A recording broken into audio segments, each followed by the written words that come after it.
अगर आप इस वीडियो को क्लिक कर चुके हैं तो वीडियो को वापस छोड़ के नहीं जाइएगा, क्योंकि आज के इस वीडियो में हम आप सभी को प्रमेय 6.1 यानी कि थेल्स प्रमेय, थेल्स का थ्योरम इस कदर समझाने वाले हैं कि आप लोग भूलना भी भूल जाओगे। मतलब चाह कर भी नहीं भूल सकते हो आप इस थ्योरम को इस वीडियो को देखने के बाद।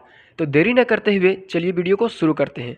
उससे पहले हम बता देना चाहते हैं कि हमारे इस यूट्यूब चैनल में मैथ्स का वैसे तो बहुत कम वीडियो है, ज़्यादातर साइंस, इंग्लिश और एसएसटी का है, लेकिन आज से आप लोगों को मैथ का एक से एक इम्पॉर्टेंट और थ्योरेटिकल और कंसेप्चुअल वीडियो मिला करेगा। तो जल्दी से चैनल को सब्सक्राइब कर दीजिए ताकि मैथ का वीडियो आप लोग से मिस ना हो जाए। चलिए वीडियो को शुरू करते हैं।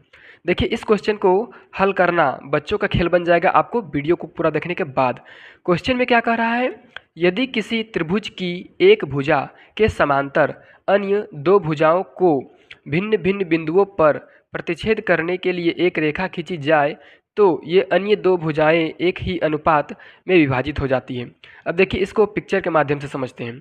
इस क्वेश्चन में बोला गया है कि कोई एक त्रिभुज है, ठीक है। यहाँ पर इसको हम त्रिभुज को सामने लाते हैं, ये मेरा त्रिभुज यहाँ पे, ठीक है। बोल रहा है ये एक त्रिभुज है, इस त्रिभुज में से कोई एक भुजा लेंगे, ठीक है।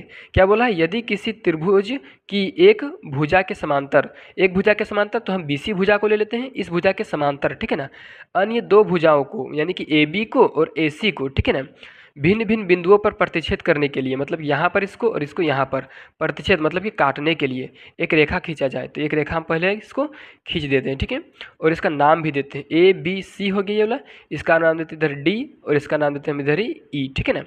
तो ए बी सी हो गया और ये डी ई हो गया, रेखा खींची जाए। तो बोला जा रहा है कि ये जो है ये अन्य दो भुजाएं एक ही अनुपात में विभाजित हो जाती है। ये अन्य भुजाएं यानी कि ए बी और ए सी एक ही अनुपात में विभाजित हो जाती है। इसका मतलब है कि जितना लंबा ए डी होगा उतना लंबा ए सी होगा और जितना लंबा डी बी होगा उतना लंबा ई सी होगा, ठीक है। इसका कहने का मतलब यही है।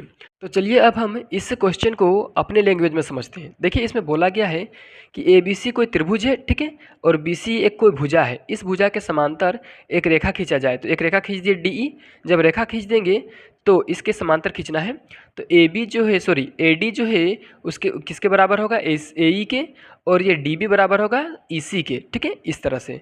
तो सबसे पहले हम यहाँ पर इसका सॉल्यूशन करेंगे और लिख देंगे सबसे पहले जो चीज़ हमको सिद्ध करना है। तो सिद्ध करना है, सबसे पहले लिखेंगे सिद्ध करना है, ठीक है ना, करना है। क्या सिद्ध करना है हमें, तो सिद्ध करना है हमें ए डी, ठीक है ना, ये वाला ए और डी, ठीक है ना, ए डी बट्टा डी बी, ठीक है, डी बी बराबर क्या सिद्ध करना, ए ई, ये वाला, ठीक है ना, ए ई और बट्टा में क्या ई सी, ठीक है ना, ये वाला हमको सिद्ध करना है, ठीक है। देखिए, इस चीज़ को सिद्ध करने के लिए हमको रचना करना होगा। तो रचना सबसे पहले हम लिख देते हैं रचना, रचना, ठीक है ना। रचना क्या करेंगे, ध्यान से देखिए, डी से लंब खींचेंगे एक भुजा पर ए ई पर, ठीक है ना, लंब, ये चिन्ह लंब का हुआ, और ई से लंब खींचेंगे एक भुजा ए डी पर, ठीक है, ये हुआ आपका ए डी पर लंब। अब बी को मिलाएंगे ई से और ये डी को मिलाएंगे सी से, ठीक है। इस तरह से हम रचना किए। तो रचना जो की उसको यहाँ पर लिखना पड़ेगा। रचना क्या क्या किए, चलिए इसको लिख देते हैं पहले। देखिए, ई लंब खींचे किस पर, तो इसको मान लेते हैं हम लोग एन, ठीक है ना, और इसको हम लोग बना देते हैं एम, मतलब नाम दे देते हैं। तो यहाँ पर हम लिखेंगे रचना में डी एम, ठीक है ना, ये वाला है डी एम, लंब खींचे, ये वाला लंब का चिन्ह है किस पर खींचे, ए ई पर, तो लिख देंगे ए और ई, ठीक है ना। और किस पे खींचे हैं, तो यहाँ पे देखिए ई एन लंब खींचे हैं, ठीक है ना, ई एन लंब खींचे किस पर, तो ए डी पर खींचे, ठीक है, ए डी पर, ठीक है, ए डी पर खींचा लिख देंगे, ठीक है ना, खींचा, ठीक है। इतना करने के बाद क्या लिखेंगे, तथा, ठीक है ना, तथा क्या किए हैं, तो बी को ई से मिला है, ठीक है ना, बी को ई से, ठीक है ना, किससे मिला है, ई से, ठीक है, ई, और बी को ई से और सी को डी से, सी को डी से, ठीक है, डी से मिलाया लिखेंगे, ठीक है ना, मिलाया, मिलाया, इस प्रकार से इसका रचना खत्म हुआ। अब आप फिर से समझिए कि यहाँ पर सिद्ध करना है ए डी बट्टे डी बी और ए ई बट्टे ई सी, ठीक है, यानी कि ए डी बट्टे डी बी और ए ई बट्टे ई सी, ठीक, ये सिद्ध करना है और ये हम रचना किए हुए हैं। अब चलिए इसका हम ओरिजिनल सॉल्यूशन करते हैं। सॉल्यूशन करने के लिए हमको यहाँ पर त्रिभुज का क्षेत्रफल का जरूरत पड़ेगा, ठीक है ना। तो त्रिभुज यहाँ पर बहुत सारा बन रहा है और त्रिभुज का क्षेत्रफल होता है 1/2 आधार गुने ऊंचाई, ठीक है ना। तो सबसे पहले हम किस त्रिभुज में चलेंगे, तो उसको लिख लेंगे, लिखेंगे त्रिभुज ए डी ई में, ठीक है ना, ए डी और ई, तो इस पर क्या क्या निकालेंगे, क्षेत्रफल। तो लिखेंगे त्रिभुज ए डी ई का क्षेत्रफल, ठीक है ना। त्रिभुज AD का क्षेत्रफल। इसका क्या होता है 1/2 आधार गुने ऊंचाई। तो इसका आधार देखिए ADE, इसका आधार क्या हो जाएगा, तो आधार AD को मान लेते हैं, तो AD लिख दिए और गुना में ऊंचाई। अब देखिए जो लंब होता है वही ऊंचाई होता है, तो ADE में एक लंब ये वाला है, ठीक है ना, EN, तो EN लिख देंगे लंब। देखिए ADE यानी कि त्रिभुज का क्षेत्रफल होता है 1/2 आधार गुने ऊंचाई। तो आधार यहाँ पर AD था ये वाला, ठीक है ना, और इसका ऊंचाई था EN, ठीक है ना, इसका नाम लिखें। इसको हम लोग मान लेते हैं समीकरण पहला, ठीक है। अब देखिए दूसरा त्रिभुज से चलेंगे, फिर से लिखेंगे त्रिभुज, ये अब इसमें चलेंगे, एक यहाँ पे त्रिभुज बन रहा, ध्यान से देखिए DBE पे, ठीक है ना, तो लिखेंगे DB और E, ठीक है ना, DBE ये वाला DBE का क्षेत्रफल, ठीक है ना, तो इसका भी होता है 1/2 आधार गुने ऊंचाई। अब देखिए इसका आधार ही ये वाला DB, ठीक है ना, तो लिख दिए हम यहाँ पर DB गुने, देखिए अब ऊंचाई आप इसको नहीं बोल दीजिएगा DE को, ठीक है ना, ये वाला जो त्रिभुज है इसका अगर ऊंचाई रहता, कोई लंब खींचा हुआ रहता तब, तो यहाँ पर तो लंब नहीं है, इसलिए इस संपूर्ण त्रिभुज के लंब को लेंगे हम, और वो लंब होगा आपका EN, ठीक है ना, ये वाला EN, ठीक है ना, तो लिख देंगे E और N, ठीक है। इसको मान लेते हैं हम समीकरण दूसरा, ठीक है। अब देखिए समीकरण 2 हो गया।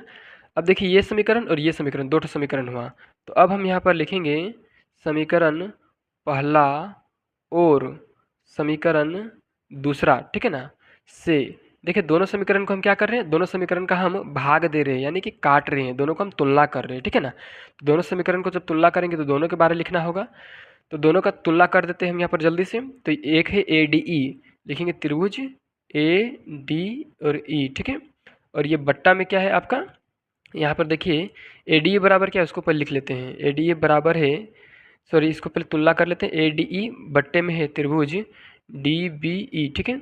अब इसका बराबर में देखिए इधर क्या है 1/2, ठीक है, गुने AD गुने EN, ठीक है, इसका ऊपर में ये वाला है और इसका में क्या है, तो इसका भी 1/2 गुने DB गुने EN, ठीक है, ये वाला है। अब इसमें आप ध्यान दीजिए कि ये 1/2 और ये 1/2 कट गया और ये EN से EN कट गया, ठीक है। तो अब यहाँ पर क्या बचा, तो यहाँ पर देखिए त्रिभुज AD और ये E, ठीक है ना, बट्टा में त्रिभुज DB और ये इधर E, ठीक है ना, ये वाला, ठीक है, बराबर क्या बचा, तो AD बट्टे क्या बचा है DB, ये बचा हुआ है, ठीक है। इसको हम मान लेते हैं समीकरण X, यहाँ से आप लोग को दिख रहा होगा साफ साफ, ठीक है ना, समीकरण इसको X मान लिए। आप ध्यान दीजिए कि समीकरण पहला में क्या आया है, त्रिभुज ADE बट्टे त्रिभुज DBE बराबर AD बट्टे DB आया है, ठीक है ना, और AD बट्टे DB हमको सिद्ध भी करना है एक तरफ, तो एक तरफ का चीज़ आ गया है। चलिए दूसरा तरफ का चीज़ को सिद्ध करने के लिए यहाँ पर हम इस चित्र का सहारा लेंगे और दूसरा पेज लेंगे। दूसरा पेज लेने से क्या होगा, मेरा फोटो सामने रहेगा, ठीक है ना।